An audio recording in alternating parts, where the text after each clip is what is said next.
Quanto tempo deve durar uma sessão de treino para quem tem diabetes? Seja aí muito bem-vindo, seja muito bem-vinda a essa série de lives que a gente faz, que é as lives de exercícios e diabetes.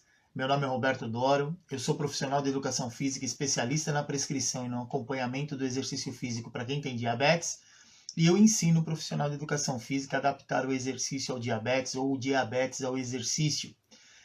É claro que com total segurança, né, da anamnese até a prescrição aí do treinamento.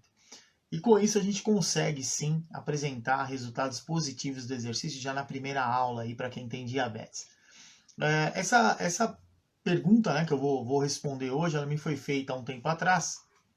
E o detalhe técnico que a gente tem é o seguinte: muitas vezes as pessoas sabem, né, de uma maneira geral, que o exercício ele é hipoglicemiante. Então, se o exercício é hipoglicemiante, para quem tem diabetes, a gente sabe que o grande problema de quem tem diabetes é a hiperglicemia, mas o que a gente não quer é que o nosso aluno com diabetes ele acabe aí fazendo episódios de hipoglicemia. Então, isso realmente é algo que é bastante ruim.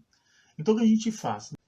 A gente leva em consideração, primeiro, o que acontece com o indivíduo que não tem diabetes. Então, quem não tem diabetes, para ele fazer o exercício, conseguindo manter a energia suficiente para o organismo, né, normalmente, né, fisiologicamente, a gente pega aí um período de praticamente aí 60 minutos. Então, a gente sabe que entre 40, 45, 50 minutos no máximo, o corpo ele consegue trabalhar de uma maneira equilibrada com relação a fornecer a energia necessária para a gente continuar ali fazendo o exercício. Claro que dali para frente, a partir de 60 minutos, o que acontece? Há uma grande degradação do glicogênio muscular, capta-se bastante glicose do sangue e, consequentemente, se tende a fazer um episódio de hipoglicemia. Para que isso não aconteça, aumenta a liberação de glucagon e automaticamente aí aumenta a liberação de glicose pelo fígado. Só que a reserva de glicose do fígado ela é limitada. Então, ao mesmo tempo que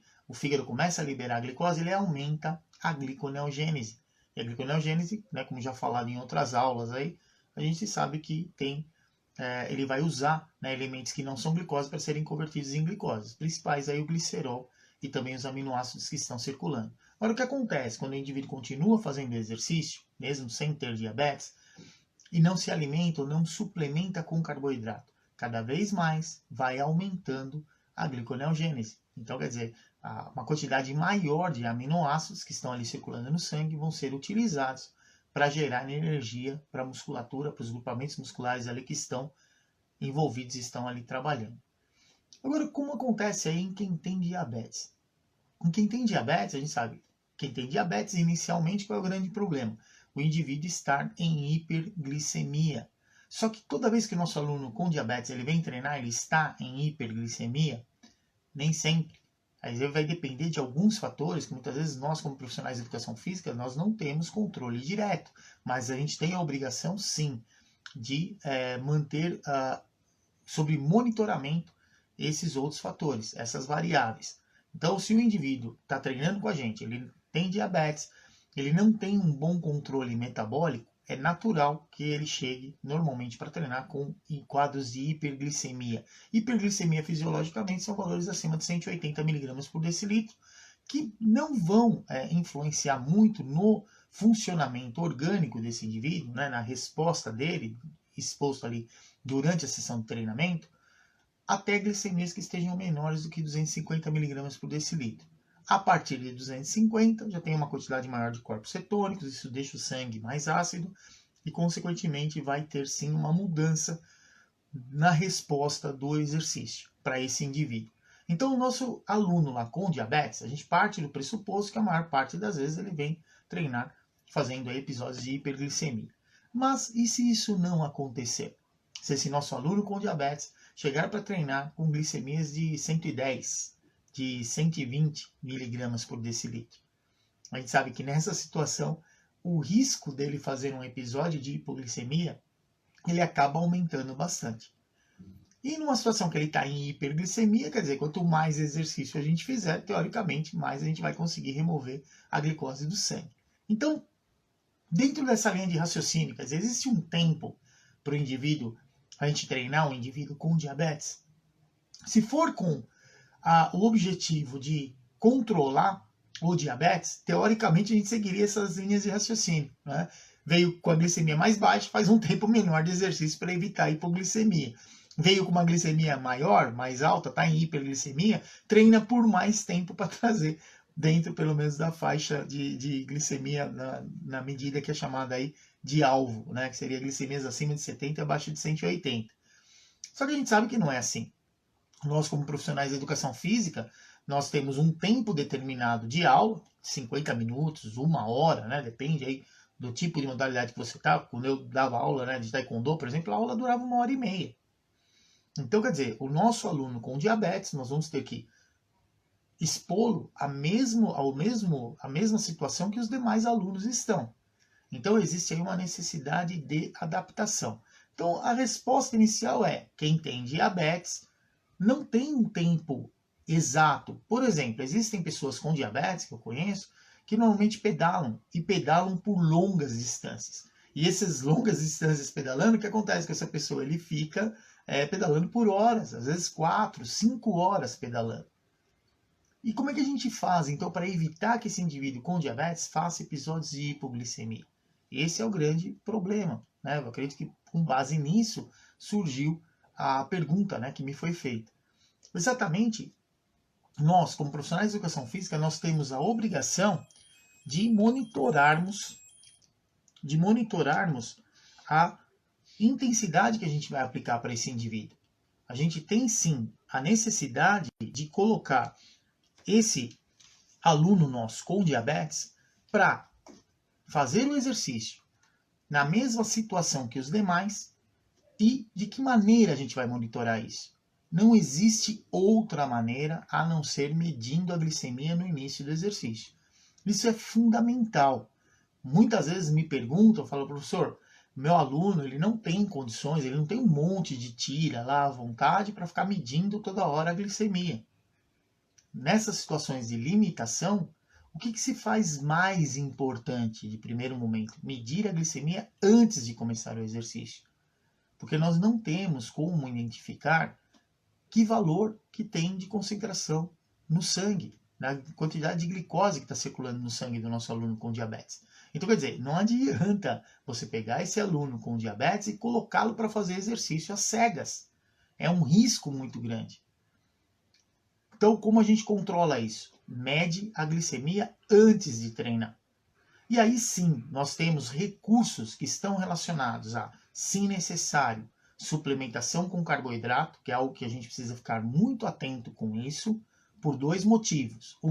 Você oferta carboidrato para o seu aluno com diabetes para corrigir uma possível hipoglicemia, só que isso muitas vezes acaba refletindo em 2 situações que são negativas. Uma, no aumento do peso corporal, e a outra no aumento da glicemia, que muitas vezes pode perdurar horas depois do exercício.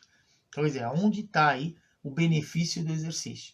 Então, nós, como profissionais de educação física, a gente tem sim uma responsabilidade de conseguirmos, através de recursos relacionados a, se caso necessário, suplementação com carboidrato, de uma forma que o nosso aluno com diabetes não fique hiperglicêmico e muito menos que ele também ganhe peso. Outra situação que a gente tem são as respostas fisiológicas do exercício. Então, com intensidades mais altas, você consegue, sim, promover uma maior liberação de adrenalina, consequentemente uma maior liberação de glucagon, e automaticamente também hein, o GH entra nessa jogada, depois de um período aí do treino, e um pouco de cortisol também, e principalmente o GH e o cortisol no pós-treino vai ter um tempo aí de mais ou menos 40 a 60 minutos que vão promover uma diminuição da ação da insulina, então diminuindo o risco desse indivíduo fazer hipoglicemia. Então o detalhe assim, pensando em tempo de treino, não existe, porque a glicemia ela é variável, e em quem tem diabetes fica mais variável ainda. Tanto para cima, né, com hiperglicemia, como também com valores abaixo de 70 mg por decilitro, que caracteriza aí episódios de hipoglicemia. Então isso pode acontecer com o nosso aluno com diabetes. A variabilidade ela é maior. Em quem não tem diabetes, certamente valores menores do que 6 já vão te dar fome, já te dão um certo desconforto para você se alimentar, e valores que estejam próximos ali de menores, né, do que 140 miligramas por decilitro, mesmo que seja no pós-prandial, já vai estimular o sistema nervoso a sinalizar para produzir uma quantidade um pouco maior de insulina. Então, a glicemia de quem não tem diabetes, ela sempre vai ficar em torno de 100, e no pós-prandial, depois de se alimentar, valores menores do que 140, coisa que não vai acontecer em quem tem diabetes. Mas, pensando em tempo de treinamento, uma outra situação que a gente tem que levar em consideração é qual é o grau de condicionamento físico do nosso aluno com diabetes. Porque isso vai fazer toda a diferença. Você pegar alguém que é condicionado, você pode sim colocar intensidades mais altas, você pode colocá-lo a um nível de esforço maior. Isso sim, é um recurso que a gente tem. Mas se você está trabalhando com uma pessoa que tem diabetes tipo 2 já há vários anos, uma pessoa que já tem uma condição de saúde mais frágil, como é que você vai trabalhar com esse indivíduo em alta intensidade? Isso é praticamente impossível nesse momento. Não que a gente não tenha como, automaticamente, com o passar do tempo, prescrever o treinamento com diferentes objetivos. E um deles, por exemplo, é o aumento de massa magra, aumento de força, de potência, melhora na coordenação motora e, consequentemente, esse indivíduo, sim, mesmo tendo mais idade, mas estando mais condicionado fisicamente, a gente pode colocá-lo numa situação de maior esforço. Então, existem variáveis que não tem como, de primeiro momento, a gente controlar. Eu vejo muitas vezes eu conversando, né, com alguns profissionais de educação física, eu ouço às vezes as pessoas comentando, mas é fácil, é só colocar exercício de alta intensidade. Mas você vai dar exercício de alta intensidade para quem não tem condições de fazer? Né, uma pessoa com diabetes tipo 2 e com risco cardiovascular aumentado, por exemplo? Você quer tentar, pode tentar, só que é um risco que você está assumindo. Se a pessoa tiver algum problema durante a aula, passar mal, aí tiver alguma intercorrência, a responsabilidade é sua. Então, acho que a gente tem que levar isso em consideração. Quer dizer, você está prescrevendo exercício para quem tem diabetes. Você sabe que quem tem diabetes, o problema inicial é um problema metabólico. Em uma variável, que é a glicemia, a gente sabe que ela tem sim variabilidade no dia a dia. Isso é normal para qualquer pessoa. Para quem tem diabetes, essa variabilidade ela é maior e cabe sim a nós, como profissionais de educação física, prescrever o exercício de uma maneira que você faça com que esse indivíduo que tenha diabetes consiga se manter na maior parte do tempo dentro do que é recomendado aí como zona-alvo para o tratamento de quem tem diabetes. Então, no caso aí, que esse indivíduo fique na maior parte do tempo com glicemias acima de 70 mg por decilitro e abaixo de 180 mg por decilitro. Então, a informação que eu queria trazer para vocês hoje era essa, quer dizer, existe um tempo aí, quanto tempo tem que durar a sessão de treinamento para quem tem diabetes? O mesmo tempo do aquele nosso aluno que não tem diabetes. O que cabe a nós como profissionais de educação física é ter conhecimento de todas as variáveis que estão envolvidas no tratamento do diabetes, então a glicemia inicial, que tipo de medicamento ou insulina que esse indivíduo está utilizando como parte do tratamento, a alimentação que ele vem fazendo, e através do controle de todas essas variáveis, e claro, de acordo com a volume e intensidade que vai ter naquela sessão de treinamento, que carga de treinamento que vai ter, a gente conseguir prever aí uma resposta na glicemia desse nosso aluno com diabetes. Então, tempo não tem, o tempo é igual. Não é porque a pessoa tem diabetes, ele sai lá para pedalar com os amigos, né, no final de semana, por exemplo, o pessoal vai pedalar 4, 5 horas, e porque eu tenho diabetes, eu vou pedalar 1 hora só. Não, você vai pedalar 1 hora porque você não tem condições físicas de pedalar 4, 5 horas. Aí é diferente. Mas não por conta da diabetes. Claro, numa situação onde o esporte que ele está envolvido, né, ou a atividade aí é uma atividade onde vai ficar um período muito maior ali pedalando, ele está fazendo ou mesmo vai fazer uma travessia, né? A gente sim precisa de suplementação com carboidrato. Não tem jeito. A gente tem um problema sério, muitas vezes, mesmo indo os barcos de apoio lá em travessia, às vezes tem um pouco de dificuldade para fazer a suplementação. Então, se usa aí outros recursos, usa uma palatinose, por exemplo, que a gente sabe que é um tipo de carboidrato que ele vai chegar bem mais lentamente no sangue. Então, se alimentando antes com palatinose, durante o período ali que estiver fazendo o exercício, vai poupar um pouco a reserva hepática de glicose. Então, nós temos recursos sim, mas é importante que o profissional de educação física compreenda qual a quantidade, em que momento, que tipo de carboidrato que vai ser dado para esse aluno com diabetes quando necessário. E o melhor é sempre a gente controlar sim, as diferentes volumes, intensidades e os modos que a gente está aplicando o treinamento para essas pessoas, tá bom? Então, pessoal, o que eu queria trazer, né, de informação para vocês, né, na live de hoje era essa, né? Que existe um tempo para quem tem, quanto tempo tem que ter a sessão de treinamento? O tempo é igual, não vai mudar, o que vai mudar é a nossa conduta como profissional de educação física, controlando essas variáveis para garantir que o nosso aluno com diabetes se mantenha dentro da zona alvo, para que ele tenha uma resposta fisiológica muito semelhante aos outros indivíduos, aos outros alunos que não têm diabetes. Então, essa é a nossa responsabilidade. Tá bom? Eu quero convidar vocês, né, a participarem. Eu vou fazer um workshop no próximo sábado, é o workshop Iniciação no Controle do Diabetes. Então, eu vou falar sobre a parte de tratamento medicamentoso, a alimentação no diabetes e também o exercício físico para o tratamento do diabetes. Então, se você ainda não se inscreveu, dá tempo, né? Até sexta-feira as inscrições ainda estão abertas.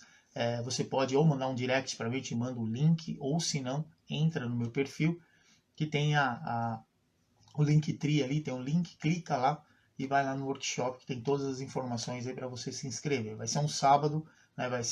No sábado vai ser uma manhã aí de conhecimento com relação ao que eu tenho, né, como conhecimento, que a gente sabe do que tem aí de tratamento medicamentoso, alimentação e exercício, e também junto, claro, né, dicas de quem convive aí com diabetes tipo 1 há mais de 40 anos, tá bom? Então, muito obrigado, né, a você que me acompanhou aqui até agora. Se gostou desse conteúdo, curta, né, comente, compartilhe aí com quem você acha que esse conhecimento vai trazer aí mais segurança na prescrição e no acompanhamento do exercício físico para quem tem diabetes. E para quem está acompanhando aí pelo YouTube, não esquece de se inscrever no nosso canal, porque quanto mais o canal cresce, mais informação eu consigo trazer sobre exercício e diabetes. Então é isso aí, pessoal. Muito obrigado então a você que me acompanhou, né, até agora. E lembre-se que exercício é tudo de bom para quem tem diabetes. Um abraço, até mais!